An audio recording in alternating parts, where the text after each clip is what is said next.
So welcome back to Wonderful Wednesday. I want to start with a question that possibly is going to feel either very obvious or very uncomfortable. I'd like to know which one it is for you. If you had to rate yourself on how visible you are to the people who make decisions about your career, out of 10, what number would you give it? I'm not talking here about how good you actually are or how hard you work or how much value you add, but on a scale of 1 to 10, how influential are you to the people that matter? For most of the women I work with, that number is significantly lower than their actual contribution. And that gap has a name. Today tells you what it is and what to do about it.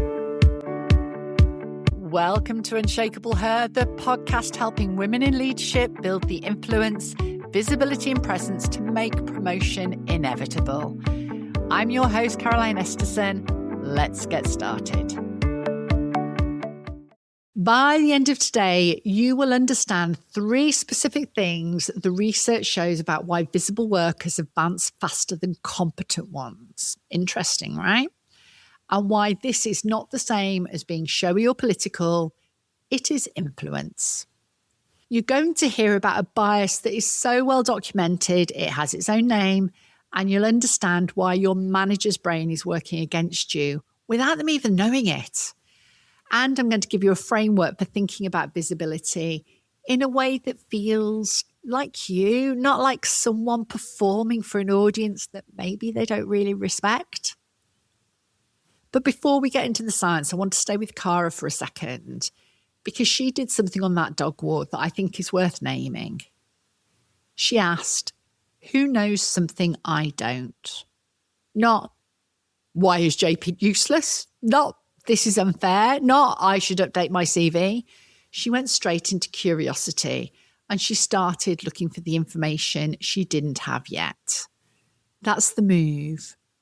Now, don't do that immediately, not while you're still in the car park or on the loo breathing through it, but eventually use curiosity instead of drawing conclusions about yourself.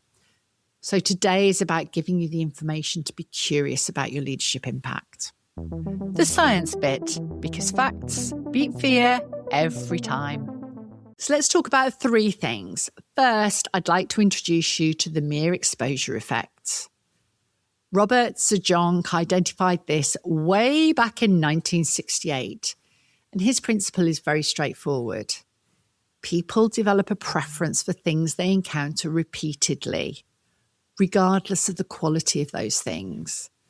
Familiarity creates liking, and exposure creates trust. Think about that for a minute. What does that mean to you? Well, what this really means for your promotional prospects, it's not subtle. The person your manager sees in the corridor, hears in the meeting, and interacts with informally will feel far more credible to them than someone they only encounter through the quality of their submitted work, even if that work is objectively better. Your brain is not optimized for fairness. It's optimized for pattern recognition, and familiar patterns feel safe.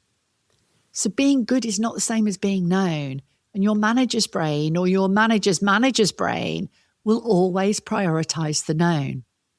Second, the gender dimension in promotional decisions. So stay with me and listen to this really clearly.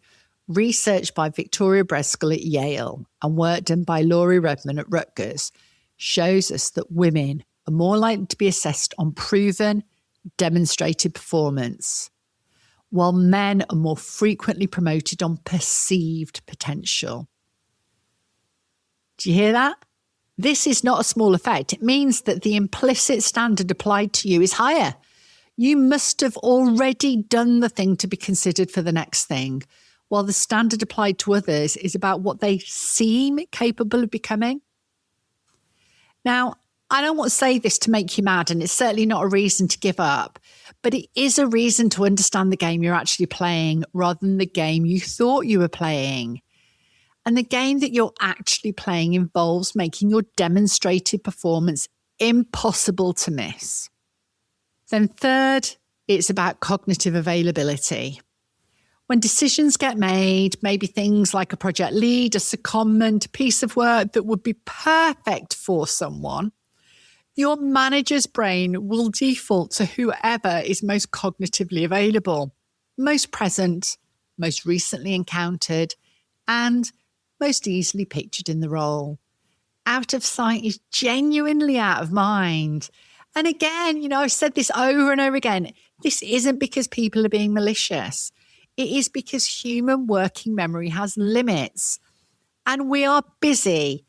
And our brains fill those limits with what it sees most.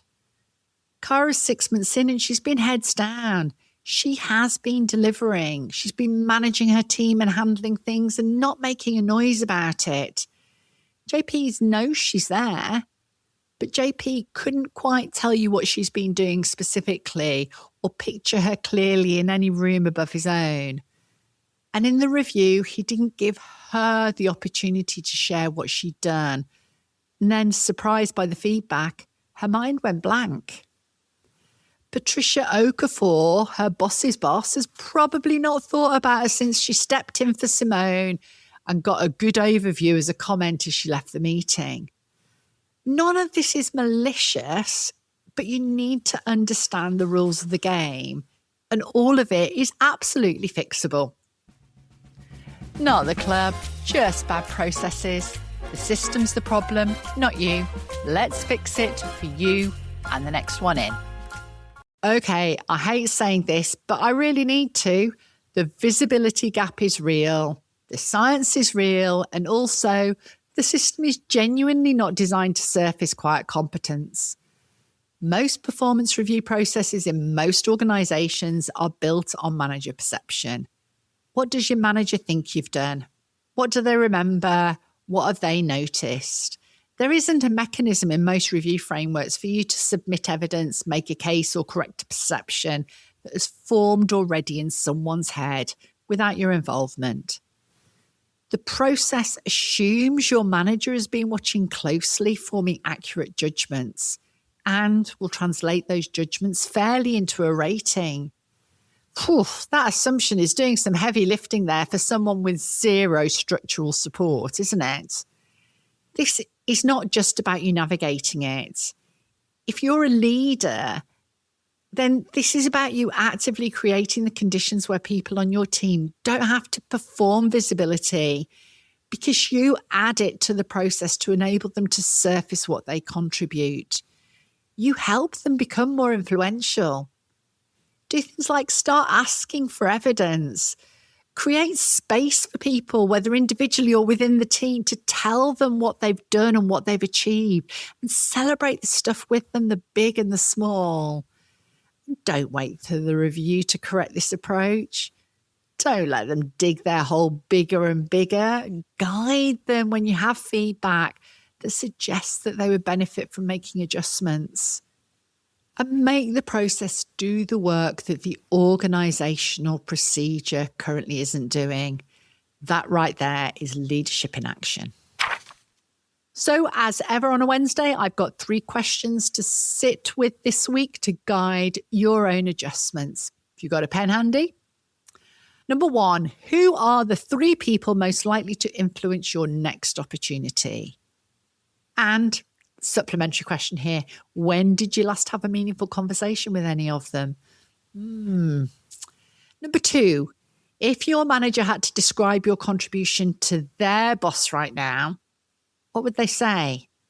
And is the answer based on what you've actually done or what they happen to remember? And number 3, what is one thing you did last month that someone important doesn't yet know about? How are you going to tell them? So a quick recap for you now. We looked at 3 science points: the mere exposure effect, the gender dimension in promotional decisions, and cognitive ability. 3 things happening in your organisation right now that have absolutely nothing to do with how good you are, and everything to do with how present you are. And I posed 3 questions to help you refocus your efforts, if you need to, of course, as well as helping you consider if there are any improvements that you can make to help your team shine. That's leadership, isn't it? So before we close off today, a little tease for Friday. How I made one phone call that changed the shape of my next 3 months. And honestly, without putting too fine a point on it, the direction of my career. 3 moves for building visibility that feel like strategy instead of showing off. And a song from my era, 1979, that has absolutely nothing to do with the workplace and everything to do with what it takes to be heard on your terms. See you Friday. That's it for today. Before you go, if something in this episode made you think, that's why I do that, hit follow wherever you're listening, because that moment of recognition, that's where Unshakable starts. Remember, I'm in your corner. See you Friday.